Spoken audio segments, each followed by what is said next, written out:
بسم الله الرحمن الرحيم. اللهم صل وسلم وبارك على سيدنا محمد وعلى آله وصحبه وسلم تسليما كثيرا. السلام عليكم ورحمة الله وبركاته. يا رب دايما تكونوا بخير وفي أحسن حال. معنا إن شاء الله في الفيديو ده صب صيني أو سماعة صيني. مشكلة الجهاز أو مشكلة الصب إن هو قاطع صوت تماما، مفيش عندنا أي صوت. لما بنوصل كهرباء عندنا الشاشة منورة والفوليوم عالي على الآخر ومفيش عندنا أي صوت.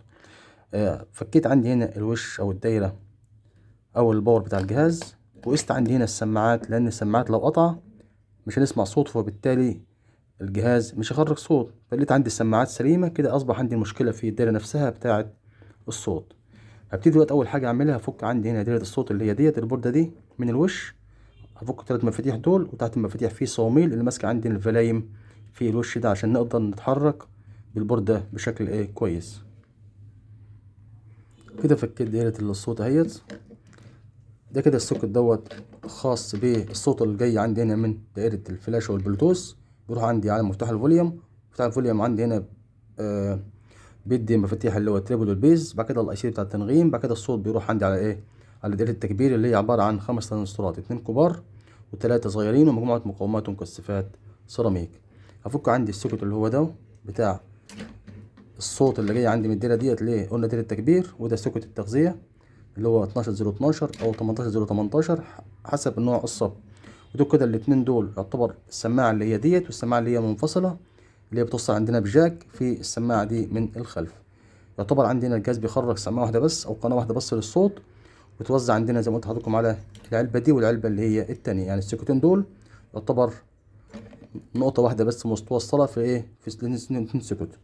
طيب عندي هنا الدايرة بتتكون عندنا زي ما قلنا من مجموعة ترانزستورات ومجموعة مقاومات. أول حاجة لاحظتها أول حاجة بنفحصها الجهاز لما يكون شغال ومفيش صوت. طبعا السماعات زي ما قلنا السماعات شغالة، ببتدي بقى كده أخش على الجهاز، وأول حاجة بفحصها بنفحص كده المكونات بالنظر. أول حاجة لاحظتها عندي هنا وأنا بفحص أو أنا ببص على الدايرة هنا، لقيت عندي هنا في مقاومتين متفحمين، مقاومة اهيت ومقاومة واضح المقاومات اهي متفحمة، ادي واحدة ودي واحدة لو زينا المقاومة كده نشوف قيمتها كام مكتوب على البوردة. يعني الصبات الصينية ديت أو معظم الدول الصينية ديت بيكون ملهاش داتا شيت على الانترنت، فبالتالي بيكون في عندك هنا المكونات نفسها بتكون مكتوبة على البوردة، ودي حاجة كويسة جدا انك بتقدر تعرف العنصر المحروق او العنصر البايظ عن طريق الكتابة اللي على البوردة. وفي بعض الحالات بيكون عندنا بقى المكان نفسه اتحرق، فبالتالي بتحاول بقى بتشوف يكون صب زيه او تجتهد وتعرف المشكلة فين عن طريق مثلا اي فني او اي حد يكون اشتغل في الجهاز ده قبل كده. المهم عندنا المقاومتين محروقين اللي هي دي ودي. المقاومة نزحزحها على جنب كده نشوف كده القيمة بتاعتها كام. القيمة بتاعتها عندنا ظاهرة اهيت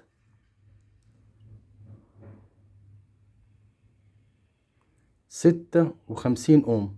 دي كده 56 اوم. طبعا كده طالما شكلها متفحم كده يبقى قطعة، يبقى فاقدة قيمتها كليا، يعني كده مش شغالة خالص او مش مدية عندي هنا اي تغذية، او مش ناقلة معايا اللي هي التغذية او الكهرباء بتاعت اللي هي تشغيل ترانزستورات. كده الملتيمتر وضع قياس الاوم اديني صفارة. المقاومة الأولانية اللي هي قلنا محروقين واحدة اهيت مش مدية اي قراءة اهيت، التانية اهيت مش مدية برضو اي قراءة. هنشيلهم بقى، هنشيلهم من البوردة خالص في كوم بكاوية اللحام، وهنجيب مقاومتين نفس الرقم ونشوف مع بعض هنعمل ايه. كده فكيت عندي المقاومتين، واحدة اهي والتانية اهيت. المقاومات اهيت طبعا واضح ان شكلها محترق خالص اهيت. جبت عندي مقاومتين نفس القيمة، دي المقاومتين 56 اوم، فكيتهم من شاشات قديمة. الوان المقاومة 56 اوم بتكون اخضر ازرق اسود، دي كده يعتبر قراءتها 56 اوم. هركبهم بقى مكان التانيين المحروقين. ممكن حتى اركبهم عندي من الشاسيه، حتى من الخلف من الشاسيه، وممكن اركبهم بشكل عادي يعني ايا كان. وممكن قبل ما نركب مقاومات نقيس عندنا هنا تنصيرات، يعني المقاومات دي في سبب انها اتحرقت، مقاومات ما بتتحرقش بدون سبب. ممكن السبب يكون في عندنا هنا تنصير من التنصيرات دي مثلا بايظ ولا حاجه. نركب المقاومات الاول ونلحمها.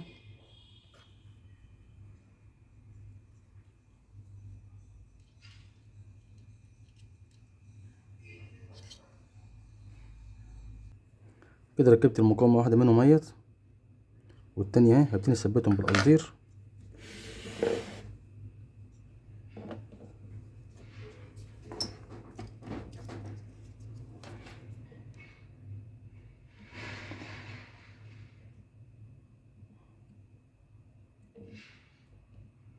قبل ما اجرب الجهاز اعمل كده قياس سريع للترانزستورات. المقاومات طبعا الميزه اللي فيها ان لما تتحرق بيكون باين على شكلها انها محروقه، لكن الترانزستورات مش بيبان عليه ان هو محروق. هنقيس كده الترانزستورات كده قياس سريع كده. الاتنين مقاومه اتثبتوا همت.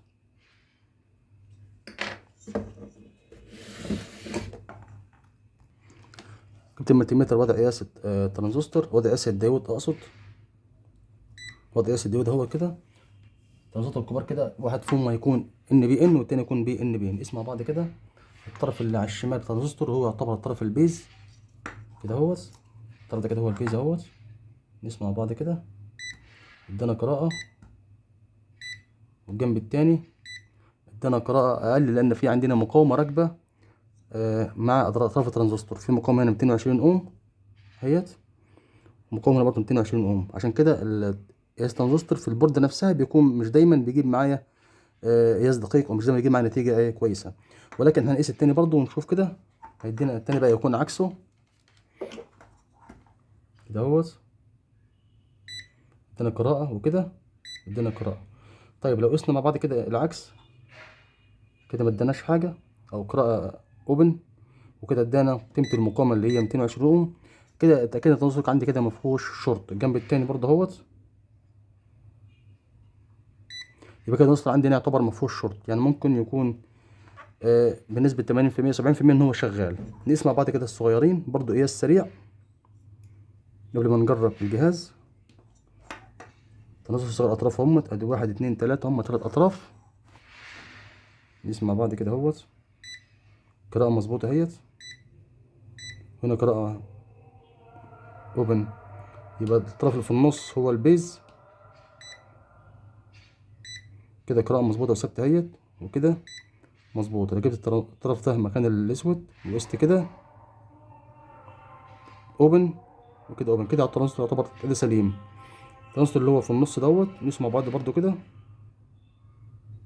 كده قراءة اوبن وكده قراءة برضو كبيرة. نركز كده على الملتيمتر كده كده. يبقى الطرف اللي في النص عندي هنا هو البيز، وكده قراءته برضو يعتبر مظبوطة. طيب الترانزستور التالت بقى اللي الصغير اللي هو دوت، قراءة يعتبر اوبن. كده قراءة مظبوطة اهيت. لا اوبن برضه اهوت. نعكس طرف الملتيمتر كده ادينا قراءة ترانزستور مظبوطة اهيت وكده قراءة مفتوحة برضه قراءة مش مظبوطة. طب نقيس كده. نرجع تاني كده بالاسود هنا وهنا كده. يبقى الطرف اللي في النص هو الطرف البيز. يبقى الترانزستور برضه يعتبر كده سليم. طيب ممكن نوصل كده الاستوكادات ونجرب كده نشوف كده. احنا طبعا ما قسناش عندنا المقاومات اللي هي جنب الترانزستورات. ووصل عندي السوكت بتاع الديودات. السوكت بتاع التغذية متصل بالديودات اللي هو 12012 اهوت. السوكت السماعتين، السماعة الداخلية والسماعة اللي هي منفصلة. السوكت بتاع التغذية بتاع ده وبتاع خارج الصوت مش هنوصله، لأن كده كده الدايرة ممكن تدي معانا صوت لما نلمس عندنا أطراف الفلايم. أوصل عندنا الكهرباء بتاعت الصب ونجرب.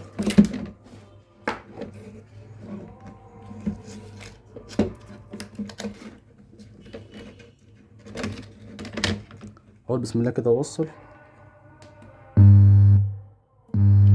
طبعا في زنة كده، صوت زنة عالية جدا جدا. هشوف كده هفحص كده وأقول لكم. طبعا أنا فحصت دلوقتي، خدت فاصل فحصت كل المقاومات اللي عندنا في الدايرة. ربما يكون في مقاومات ولا حاجة. المقاومات اللي هي بالأوم في 100 أوم وفي 220 أوم وفي مقاومات 56 أوم تاني هنا اهيت. المقاومات كلها سليمة والتناسب بيعتبر سليمة. فحصت عندنا لقيت آخر حاجة وصلت لها إن عندي المقاومة ديت اللي هي جابت تغذية للأي سي اللي هو 4558 اللي هو بيغذي عندي الدايرة ديت بإشارة الصوت. في عندي مقاومة منهم فيها رجل فاصلة اللي هي ديت. الرجل عندي هنا اللحام فاصلة، ده كده سبب المشكلة اللي خلت عندي المقاومات تتحرق. طيب هنوصل تاني كده اهوت التغذية اهي كده. يعني السبب عندي هنا في المشكلة حرقة المقاومات، والمشكلة اللي عندي هنا الصب بسببها حصل فيه عطل، هي اللحام الفك بتاع المقاومة اللي هي ايه، اللي هي دي.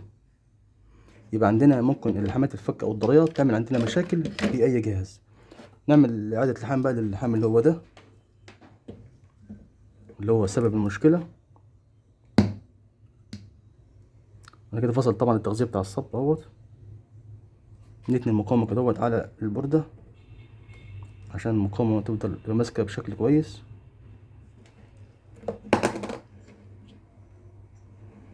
كده لحمنا المقاومة اهيت. نقعد على الجنب التاني عشان ما تفكش مع الوقت. ممكن مع السخونة اللحام بينمل شوية، مع السخونة اللحام ممكن مع السخونة يفك. بنعيد لحمات على المقاومة اللي هي التانية.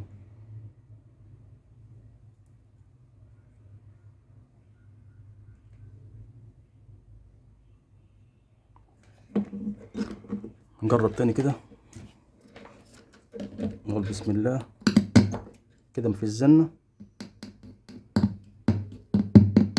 كده الصب اشتغل اهوت الحمد لله. يبقى كانت المشكلة عندنا زي ما قلنا مع بعض كده، وزي ما شفنا مقاومتين محروقين اتحرقوا او اتباظوا او اتلفوا بسبب عندنا في ضراي، وفي لحام فك بتاع المقاومة اللي بتغذي هنا تغذية الفولت ل اي سي، اللي هو يعتبر بري امبرفاير او مكبر تمهيدي اللي بيدي عندنا اشارة الصوت للترانزستورات الصغيرة. الترانزستورات الصغيرة بتاخد الصوت تدي لي الترانزستورات الكبيرة تخرج معايا الصوت اللي احنا بنسمعه في الصب. بكده نكون وصلنا لنهاية الفيديو. شكرا لكم والسلام عليكم ورحمة الله وبركاته.